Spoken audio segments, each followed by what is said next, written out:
말씀은 야고보서 5장 13절에서 18절까지의 말씀입니다.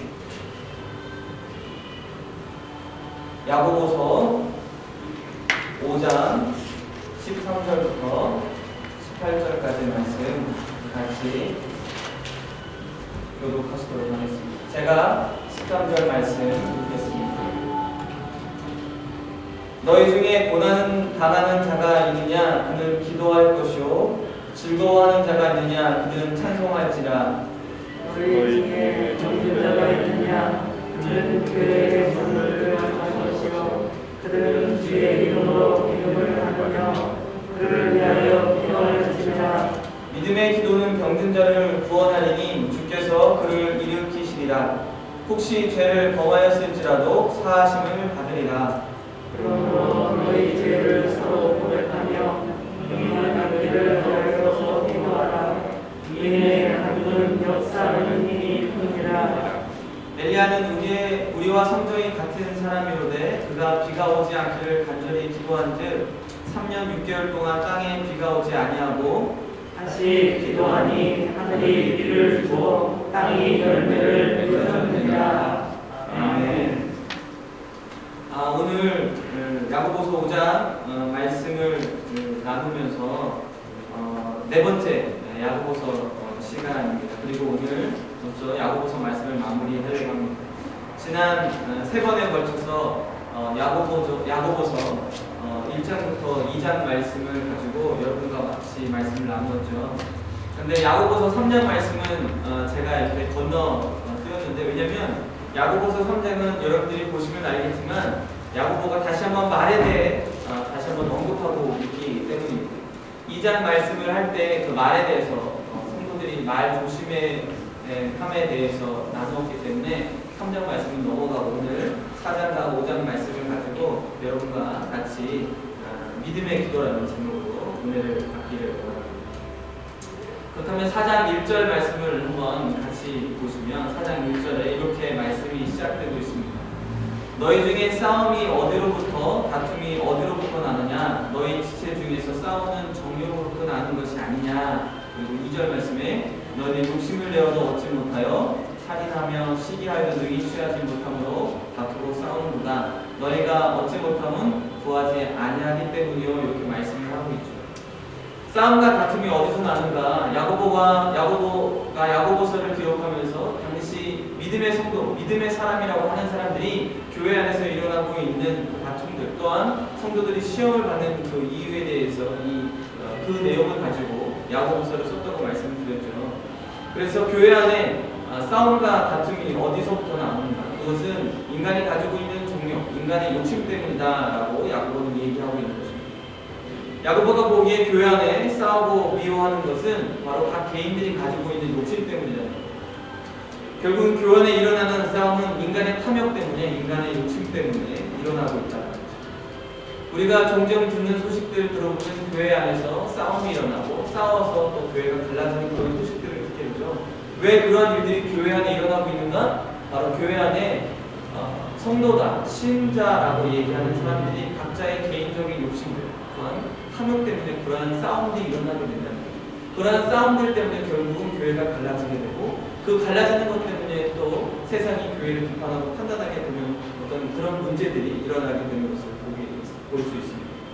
그런데 이러한 문제들은 지금 있는 것뿐만 아니라 야고보서의 말씀을 빗대보면 초대교회 안에서도 이런 문제가 있었다는 거예요. 초대교회 안에서도 인간이 모여있는 것, 어떤 곳이든지 인간들이 가지고 있는 욕심과 탐욕 때문에 싸움이 일어나고 다툼이 일어나고 그래서 교회가 갈라지는 일들이 있었다는 것입니다. 욕심이 가득한 사람들이 모여있는 곳, 그곳에는 항상 싸움과 다툼이 끊이지 않게 된다는 거죠. 그러면서 4장 3절과 4절 말씀을 이어서 이렇게 야고보는 말씀하고 있죠. 구하여도 받지 못함은 정욕으로 쓰려고 잘못 구하기 때문이다. 그러니까 개인의 욕심을 가지고 어떤 탐욕을 가지고 있는 자들이 그들이 아무리 하나님 앞에 기도한즉 그 기도에 응답을 받겠느냐라고 지금 야고보는 얘기하고 있습니다. 욕심이 가득 찬 사람은 기도해도 구하지 못합니다. 받지 못합니다. 자신의 욕심 때문에 하나님께 구하는데 하나님께서 그 기도를 응답해 주시겠냐는 거예요. 이미 탐심이 가득합니다. 그래서 우리의 기도가 나의 탐심과 나의 욕심인지 아니면 정말 주께서 원하시는 기도를 하는지 우리가 잘 생각을 해봐야 할 것입니다. 예를 들어서 우리의 자녀를 위해서 아니면 우리의 성공을 위해서 아니면 그러한 이 세상 살아가는 필요한 것들을 구하는 것들이 정말 주께서 우리가 이 땅에 살면서 주의 나라 주의 영광을 위하여 우리가 구하는 것인지 아니면 내 개인적인 욕심을 그것을 채우기 위해서 기도하는 것인지 우리가 알아야 된다는 거예요. 그렇게 되면 결국은 그런 욕심과 그런 탐심이 있는 자들은 야고보는 야고보서 4장 4절 말씀에 이렇게 시작을 하고 있습니다. 가늠한 여인들아 세상과 벗된 것이 하나님과 원수됨을 알지 못하느냐 그런즉 누구든지 세상과 벗되고자 하는 자는 스스로 하나님과 원수되는 것입니다. 이렇게 말씀하고 있죠. 야고보는 신자라 성도라라고 하는 자들이 욕심과 탐심, 그 욕심과 탐심이 어떤 욕심과 탐심이겠습니까? 세상을 향한 욕심과 탐심이겠죠. 세상을 향한 욕심과 탐심을 가는 자들을 뭐라고 칭하냐면 가늠한 여인들아, 가늠한 자라라고 표현하고 있는 거예요. 왜 그러냐면 우리가 예수님의 자녀다라고 얘기하는 것은 예수님께서 공생의 사역 동안 우리를 어떻게 호칭하셨냐면 신부다, 예수님의 신부. 그러니까 예수님은 신랑이시고 우리는 신부다라고 표현하셨단 말이에요. 그러면서 예수님께서 복음서에 보면 많이 이스라엘의 결혼 문화를 빗대어서 예를 들어서 신랑과 신부, 성도와 예수님과 성도의 사이를 비교하는 것을 우리가 많이 볼 수 있는데 예수님이 신랑이라면 우리가 믿는 성도가 신부일 텐데 그 신부가 그 신랑을 사랑한다라고 얘기하면서도 딴 마음을 품고 있다면 그 신부는 이미 가늠한 여인이다라는 거예요. 그러니까 신자가 예수님을 따릅니다. 주님이 원하시는 삶을 살겠습니다라고 고백하지만 막상 그 안에 세상적인 욕심과 탐심을 가지고 있다면 결국은 영적으로 가늠한 여인이라는 거예요.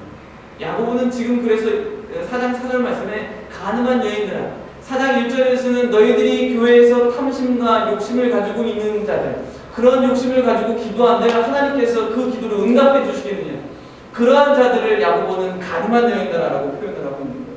주님을 사랑합니다. 내가 주님을 따르겠습니다라고 얘기하지만 막상 내 안에 주님을 믿는 이유가 세상적인 것을 채우기 위하여 세상적인 욕심과 탐심을 가지고 있다면 하나님 보시기에 이미 가늠한 여인이라는 거예요. 신랑을 두고 있으면서 이미 신랑이 있으면서도 마음에 딴 마음을 품고 있는 자들이라는 거예요. 그런 자들이 기도한들 무슨 기도의 응답이 있을 것이며 그런 자들이 기도한들 무슨 기도의 능력이 나타날 것이며 그런 자들이 하나님의 말씀을 선포한즉 무슨 하나님의 말씀의 능력이 선포되겠냐는 이미 마음의 세상을 살아가는 사람들은 하나님이 불편한 존재가 됩니다. 이미 세상의 것으로 채운 사람들은 하나님의 말씀이 하나님의 계명이 하나님의 사랑이 불편해집니다. 그리고 그것을 피하고 싶어집니다. 그러니 신앙생활을 해도 기쁨이 없고 감사가 없는 거죠.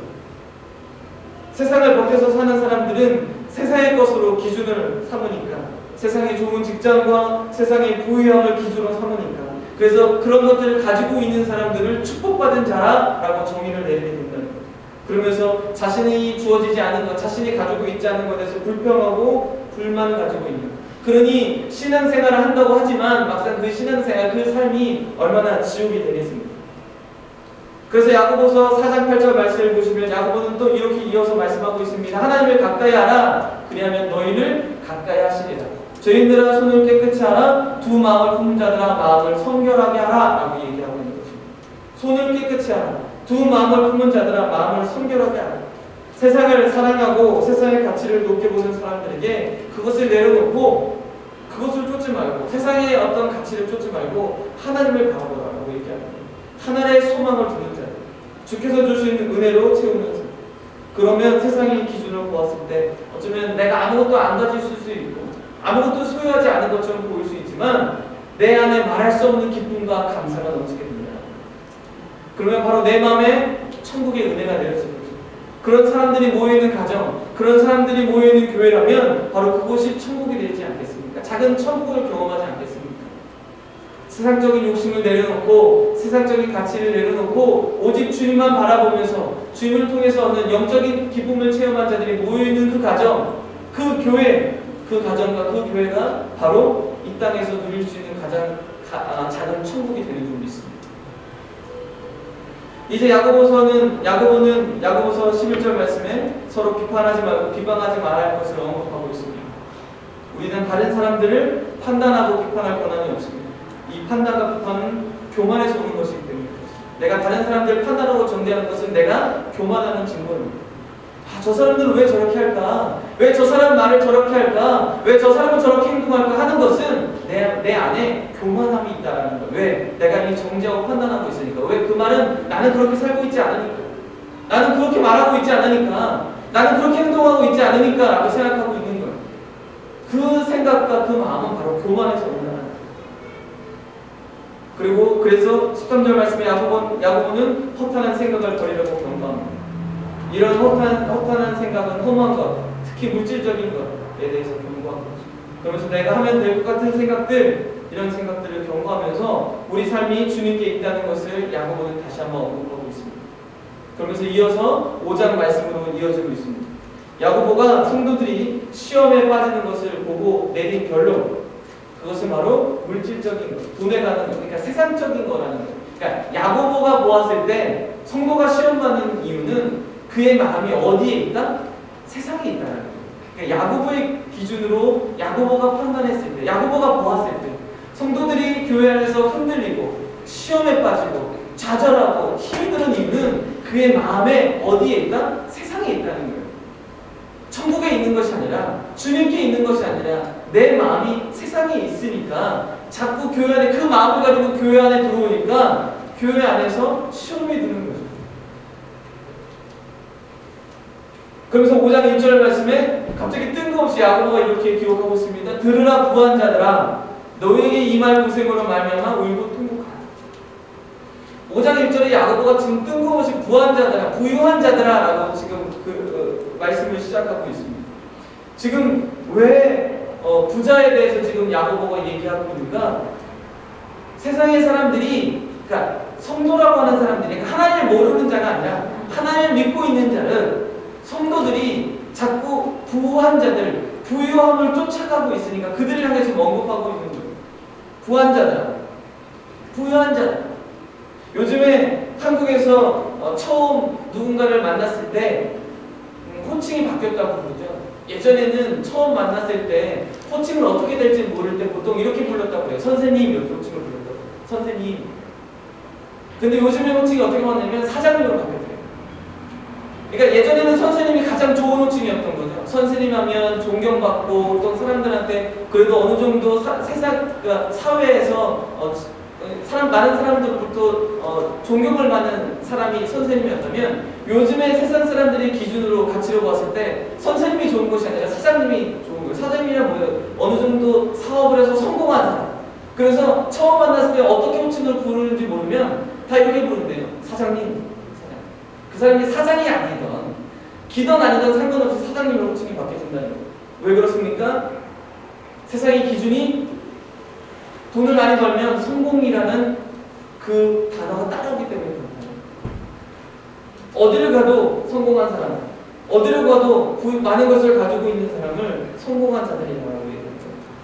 그러니까 지금만 아니라 이미 야고보 시대에 초대교회도 이런 문제가, 물질의 문제가 있었다는 거예요. 그러면서 2절 말씀에 이렇게 얘기하고 있습니다. 야고보는 너의 재물은 썩었고 너의 옷은 좀 먹었으며 3절 말씀에 너의 금과 은은 녹이 쓰러지니 이 녹이 너에게 증거가 되며 불같이 너의 살을 먹으리라. 너희가 말세에 재물을 쌓아두라. 잘 보세요. 지금 야고보가 5장 1절 말씀 시작하면서 부한 자들아, 부자들아, 너희들이 가지고 있는 그 재물, 근데 그것은 너의 옷은 좀 먹었고 너의 금과 은은 녹슬었다 표현하는. 그러니까 너희들이 그렇게 쫓고 있는 재물이 세상적인 것들이 이미 좀 먹었고 이미 녹슬은 것이다.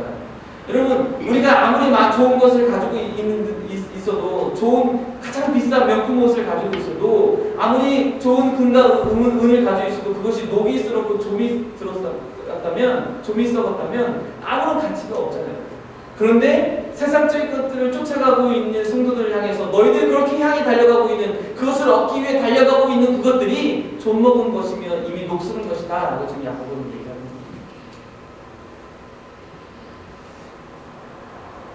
그러니 세상을 쫓으며 부자가 되려고 하는 그 마음을 버리고 그 욕심을 버리고 그 탐심을 버리고 너희 안에 있는 그 욕심과 탐심을 버리고 또 그 물질적인 것 때문에 교회 안에서 시험에 빠지지 말고 없는 것 때문에 상처받지 말고 못 누리는 것 때문에 시험 들지 마라 라고 얘기하고 있습니다. 그러면서 야고보는 7절부터 결론적으로 이제 그렇다면 성도가 어떻게 살아야 되는가, 성도란 무엇인가에 대해서 언급을 하고 있어요. 성도가 시험이 오면, 유혹이 오면 어떻게 되는가? 바로 그 문제를 가지고 하나님 앞에 나아가야 됩니다. 하나님 앞에 무릎 꿇고 기도하며 이 문제에 대해 기도해야 된다라고 야고보는 얘기하고 있습니다. 7절. 야고보서를 시작하면서 야고보의 별명이 뭐라고 말씀드렸죠? 약한 무리라고 말씀드렸죠. 그는 기도하는 사람이었어요. 그래서 결론적으로 지금 야고보가 하고 싶은 얘기는 너희들이 어떤 문제가 있느냐, 어떤 기도의 제목들이 있느냐, 너희의 삶에 어려움이 있느냐, 그렇다면 그 문제를 가지고 물질적인 것으로 해결하려고 하지 말고, 그러니까 이 어려운 문제를 해결하기 위해서 물질이 필요하니까 성도들이 자꾸 물질을 향해 쫓아가는 그 모습을 바라보면서 물질을 가지려고 하지 말고 그 문제를 가지고 하나님께 기도해요. 지금 그 얘기를 하고 싶은 거예요. 아주 길게 지금 야고보가 물질에 대해서, 인간의 욕심에 대해서 그것을 쫓지 말라고 하는 이유가 뭐냐면, 성도가 세상에 살면서 여러 문제, 어려운 문제가 있을 때 그 어려운 문제와 어떤 아픔과 사고들을 해결하기 위해서 생각해보니까 다른 게 필요한 게 아니고 돈이 필요하다는 걸 알게 된 거예요. 돈이 있어야, 물질이 있어야 이 문제들을 해결할 수 있다고 생각하게 되니까 그 결론에 이르게 되니까 성도가 결국은 무엇을 쫓게 되냐면 더 많은 것을 가지려고 하는 거예요. 물질을 가지려고 하고 권력을 가지려고 하고, 그러니까 세상적인 기준과 똑같은 거예요. 하나님을 알지 않은, 하나님을 믿지 않는 세상 사람들과 똑같은 거예요. 믿는 성도들이.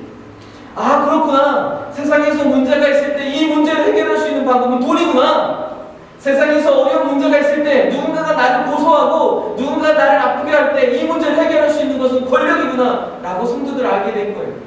그러니까 결국 성도들도 세상적인 기준과 가치를 가지고 돈을 가지려고 하고 권력을 가지려고 하는 거예요. 그러니까 결국은 하나님 앞에 무엇을 구하냐면, 하나님 나에게 물질을 주십시오. 하나님 나에게 권력을 주십시오. 그래야 내가 이 문제를 해결할 수 있지 않겠습니까? 라는 거예요. 그런 그들을 향해 야고보가 뭐라고 얘기하고 있냐면, 아니다! 너희들이 어떤 문제를 가지고 있느냐, 어떤 아픔을 가지고 있느냐, 그 문제를 가지고 하나님 앞에 나아가고, 지금 야고보는 이 얘기를 하고 싶어서 야고보서 1장부터 지금 5장 중반까지 이 얘기를 쭉 해가지고 온 거예요. 결국은 믿음으로 기도하는 자, 결국은 하나님을 믿고 신뢰하고, 그래서 그 신뢰감을 가지고 주님 앞에 믿고 기도할 때 하나님께서 그 기도의 문제를 해결해 주신다라는 거예요. 그러면서 오늘 우리가 읽은 말씀으로 들어가서 너희 중에 고난을 당하는 자가 있느냐? 그는 기도할 것이요. 즐거워하는 자가 있느냐? 찬양할 것이요. 14절 말씀에 너희 중에 병든 자가 있느냐? 그는 교회 장로들을 청하여 그들은 주의 이름으로 기름을 바르며 그를 위해 기도할지라.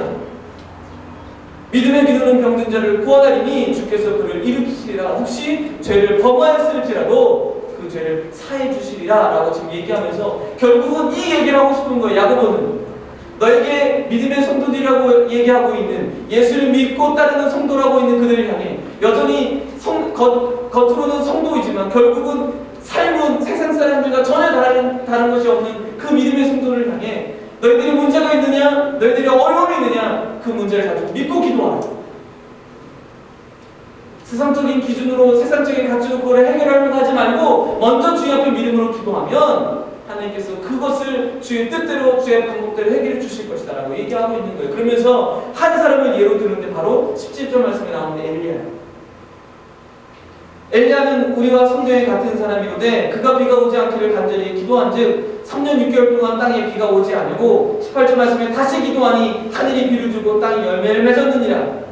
이 말씀 때문에 말씀을 조금 오해해서 전하시는 분들이 있더라고요. 이게 뭐냐면 엘리야는 우리와 성경에 같은 사람이로되, 우리랑 같은 사람이니 엘리야가 기도한 것처럼 우리도 기도하면 엘리야처럼 우리가 기도응답 받을 수 있다 이렇게 얘기하는데 그게 아니에요. 그 얘기를 지금 하고 있는 것이 아니라 엘리야 시대 당시의 상황을 얘기하고 있는 거예요.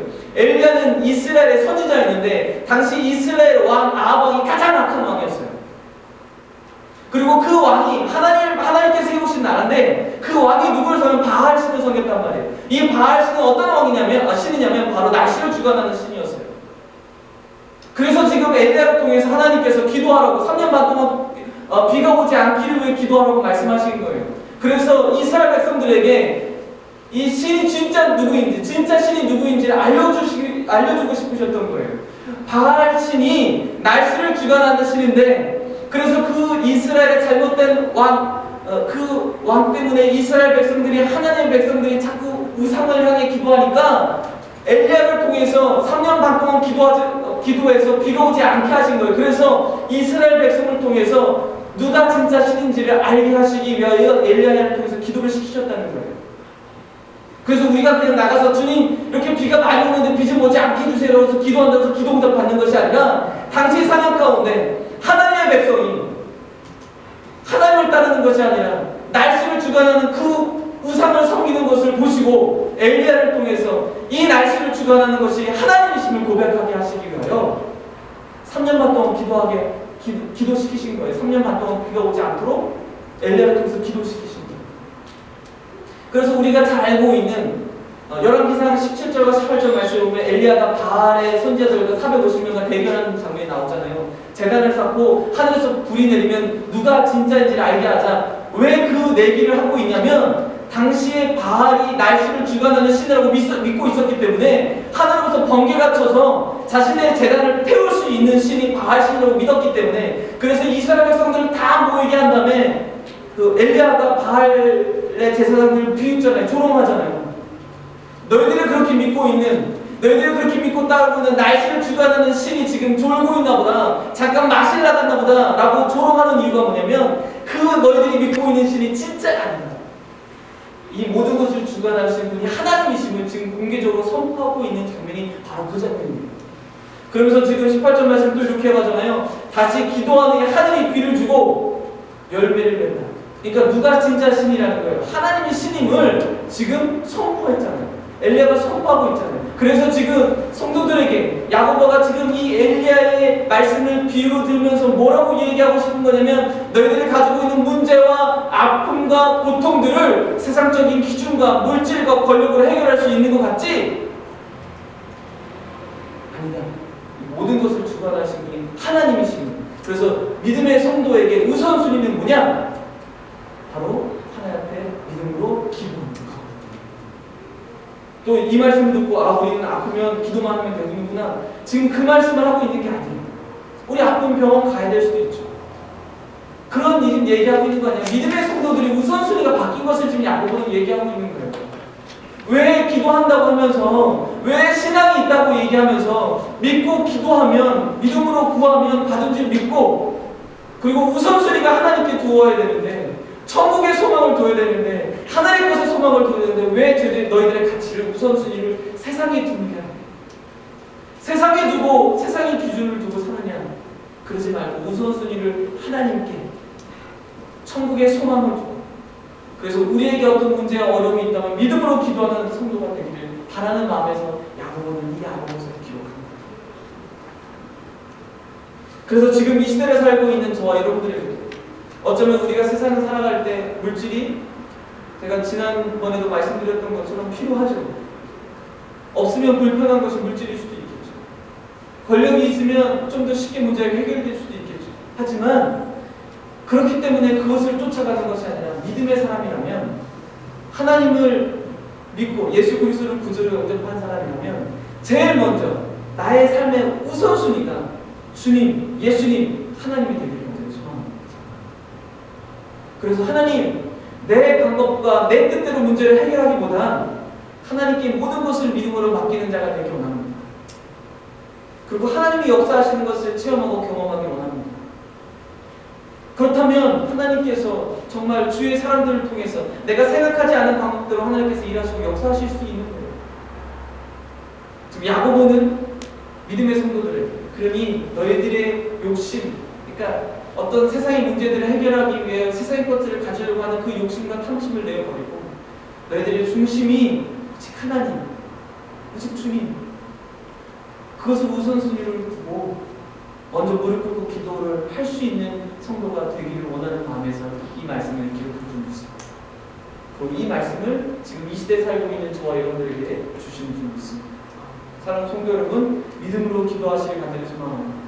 어떤 문제가 어떤 상황 가운데 있든지 여러분들이 기도가 우선순위, 하나님의 우선순위, 천국이 우선순위가 되기를 간절히 소원합니다. 그리고 나서 하나님께서 여러분들 통해서 여러분들의 기도를 들으시고 역사하시는 것을 체험하시고 경험하실 수 있는, 그래서 여러분들의 삶이 매일의 삶이 간증으로 고백되어 줄 수 있는 그런 성도의 삶이 되기를 간절히 소원합니다. 그렇게 되지 않으면 결국은 우리가 종교인으로 남을 수밖에 없는 겁니다. 마지막 때 주님 오실 때 우리를 종교인으로 보시는 것이 아니라 예수님의 거룩한 신부, 하나님의 거룩한 자녀로 우리를 보셔서 우리를 보시고 정말 주님이 기뻐하셔서 그 기쁨을 참으실 수 없지만 우리 때문에 기뻐하시는 주님의 모습을 보길 간절히 소원합니다. 또 우리 개인적인 것뿐만 아니라 우리 교회를 보실 때마다 주님께서 우리 교회를 보시고 너무 기뻐하실 수밖에 없는 정말 귀하고 아름다운 교회의 모습이 있기를 간절히 소원합니다. 그 사명을 감당할 수 있는 그 사명을 감당할 수 있는 저희 교회가 될 수 있도록 우리가 마음을 모아 기도함으로 주님의 이름으로 승리하실 수 있는 저와 여러분들이 되기를 주의 이름으로 간절히 소원합니다. 기도하겠습니다. 참 좋으신 하나님,